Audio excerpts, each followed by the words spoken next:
I'm Aaron Rutten, an artist and art instructor, and today I'd like to review the top new features in Rebelle 5. This is not a sponsored video, but Rebelle 5 was provided to me free for review purposes. All opinions in this review are my own. Rebelle 5 now comes in two different versions, Standard for $89.99 and Pro for $149.99. I'll start with the features that are only in the Pro version. While the pixel is to digital art what the paint molecule is to traditional painting, the former has some major limitations. A molecule is dynamic, but pixels are rigid, and there are many more molecules of paint in a painting than pixels in even the largest of digital work. Lately, there have been many attempts to use machine learning to upscale artwork and remove some of the limitations of pixel resolution, but all fall short by generating something that looks a bit synthetic. I think this technology needs a few more years, but I believe it has promise. Rebelle 5 utilizes AI upscaling in a really creative way. Rather than simply offering a way to upscale pixels, they have adapted the technology to simulate the microscopic detail of paint and substrates. Rather than enlarging the image, you are magnifying the artwork to reveal more detail. It does a very good job of correcting the aliasing you get when you enlarge small details. The edges are cleaned up nicely, and some detail is inferred by the AI. For example, it seems to take into account how the image looks zoomed out and makes the mountain look smooth and the tree look rough. This is impressive because if I zoom in and show the pixel view, it all looks like a jagged mess. If you zoom in really close, you can begin to see the canvas texture more clearly. If you zoom in even closer, you'll begin to see microscopic details like the fibers that make up the canvas. I believe these are actually based on scans of real textures. Even closer and time and space cease to exist and you enter the quantum realm. Although simply by observing these nanopixels, we are changing their state.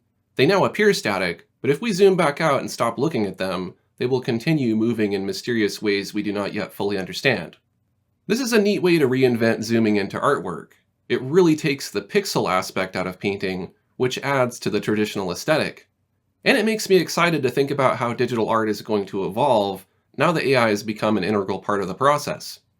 Though you can find a similar upscaling feature in Adobe Camera Raw, this one is built into Rebelle, and it's purpose-built for painting. Rebelle is really ahead of the game here in terms of how we view our digital art while working.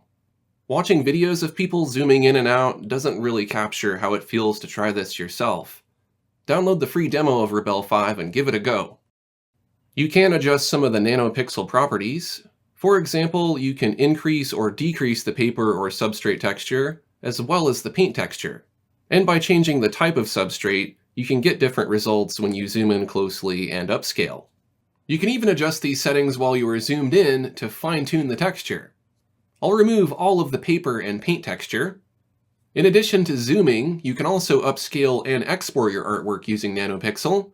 You can choose from a 100 to 400% enlargement. This works pretty well, I have to say. There are lots of quick paintings I made at a low resolution that I can now enlarge without ruining the image. It's not perfect.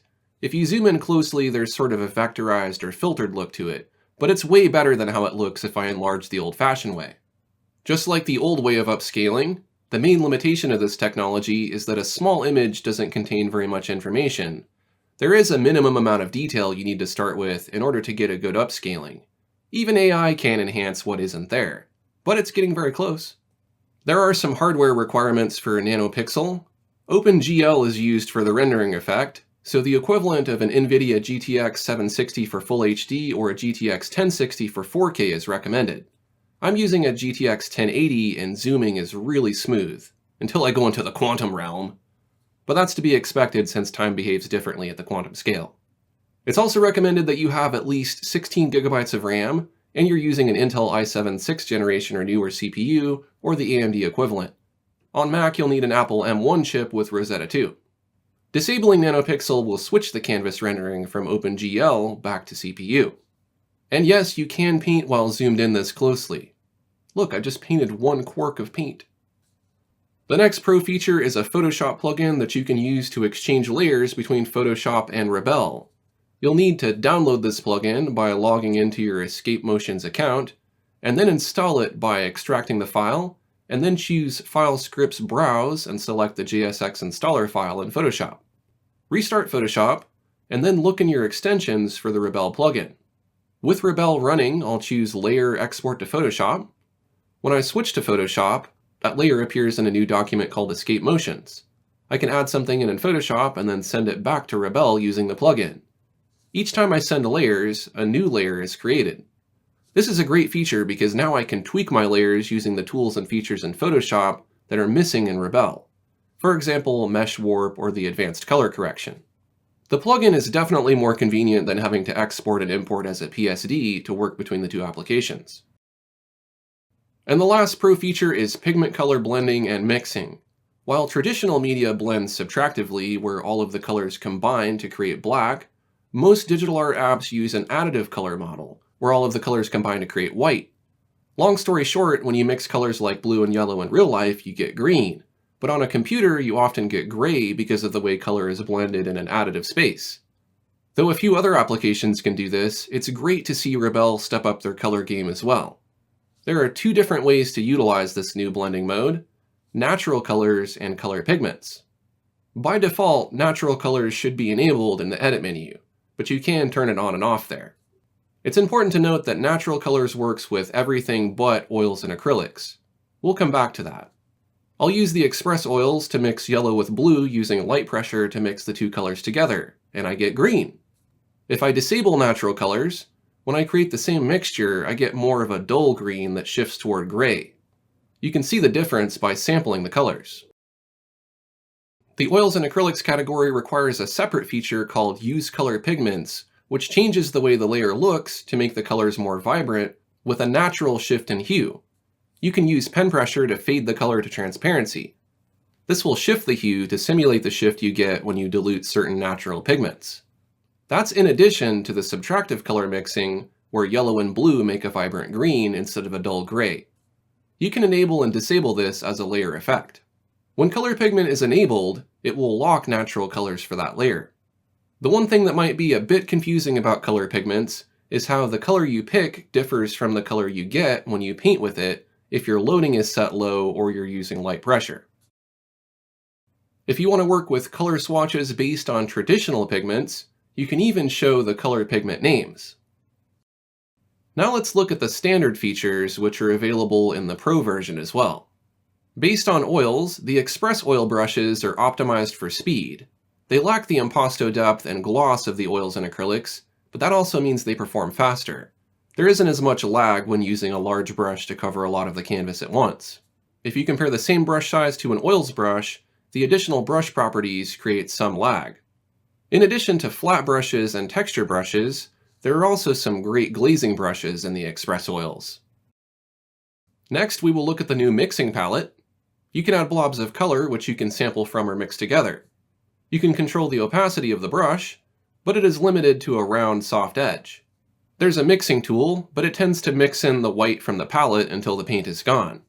I think this mixer is a good start, but not quite on the level of Corel Painter or Realistic Paint Studio. This really should be more like a mini canvas in terms of how you can add paint, mix, and customize the image. New in Rebelle 5, you can now load multiple colors on your brush. Just enable the multicolored brush property for the oils and acrylics, and then sample a few colors. While I'm happy that you can load multiple colors, I do think there needs to be more control over the loading. For example, you should be able to load specific parts of the brush tip with a color to make half of the brush one color and the other half another. Even better would be to use rotation to juxtapose the position of the paint like you can in Corel Painter. I also don't like how the loading runs out. There should be a way to enable or disable that. I'd hate to have to keep reloading colors by sampling. You can also enable Dirty Brush mode, which will keep mixing colors from the canvas into your currently selected color. It also loads multiple colors onto the brush at times. To clean your brush, just select a new color. Otherwise, you'll just keep painting with whatever mixture is on your brush. By combining both Dirty Brush and MultiColor, you can create a lot of details by blending colors naturally. Be sure the color pigment mode is enabled for this. Let's move on to take a look at the new watercolor features. Rebelle's state-of-the-art watercolor simulation has added a new property, Pigment Granulation. That's the effect of the pigment settling into the grain of the paper to create an organic pattern or texture. It's easier to see the granulation textures if you add some water and tilt so the flow can distribute the pigment. You can enable or disable granulation as a property in the visual settings. It animates as it diffuses, so you can dry the layer to freeze the granulation. And there are 3 different granulation textures which create various patterns in the paint. You can see that without any granulation, the paint looks flat and unnatural. New in Rebelle 5, you can change the diffusion speed or the rate at which the watercolor flows and settles. If you want the fastest performance with watercolor, set this to its maximum. Or, if you want more time to control the flow or other properties, set it lower. I'll zoom in to the nanopixel level and just look at how the watercolor flows into the paper texture on a microscopic level. It almost makes it enjoyable to watch paint dry. Rather than re-wetting the entire layer, you can now only re-wet the painted areas or the layer contents. As you can see, if I re-wet this dried paint, I can flow some watercolor into it. If I paint next to it on the dry canvas, the paint does not flow. But if I wet the entire layer, now the paint flows no matter where I paint on the canvas. The next new feature is the curve editor in the brush creator. This can be used to fine-tune your pen expressions like pressure or tilt. These can even be saved per brush. There are also some new volume presets that can load custom size, opacity, water/oiliness, and pressure. I find the water presets particularly useful. You can choose to show or hide each category of presets, and you can even add your own presets by right-clicking in the appropriate panel. I also like how they conserved space in the panel by cropping the circles. Some of you may know I'm not a fan of Rebelle's masking workflow, but I am happy to see that they added inverted masking. Now you can choose to paint inside a masking fluid layer rather than outside of it. Another new feature is the ability to load multiple reference images at once. These can be freely arranged on your screen however you like. This is nice because most art apps only allow you to work with one reference at a time. There are some fantastic full-color papers in Rebelle 5. These aren't limited to grayscale tones like many of the others. You'll need to add some paper texture to see the colors. Using NanoPixel to zoom in really allows you to appreciate the level of detail in these papers. And the last new feature I'll review is the time-lapse recording panel. This will allow you to capture every brushstroke and play back your painting process as a video.